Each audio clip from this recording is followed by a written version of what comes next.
Satellites don't just orbit on their own.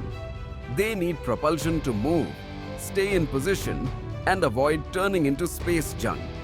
But traditional propulsion depends on hydrazine, a toxic, expensive fuel that poses risks on Earth and in space. Bengaluru-based Bellatrix Aerospace is building next-generation propulsion systems, engines designed to make satellites cleaner, safer, and more affordable.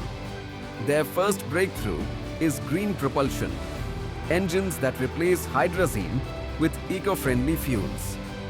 In 2024, they were tested successfully in orbit on an ISRO rocket. Then comes electric propulsion. Using plasma instead of chemical fuel, it delivers long-duration thrust. Satellites can last longer, travel farther, and cut mission costs. And the vision goes further. With pushback, a space tug that can carry satellites to precise orbits, and experimental systems that could one day let satellites refuel from the atmosphere itself. Cleaner fuels reduce environmental risk. Electric thrusters lower the cost of global communication and navigation. Space tugs make launches more efficient everywhere.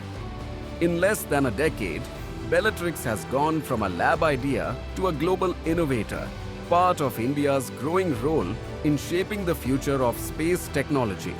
From Bengaluru to beyond, this is how Indian innovation is powering satellites for the world.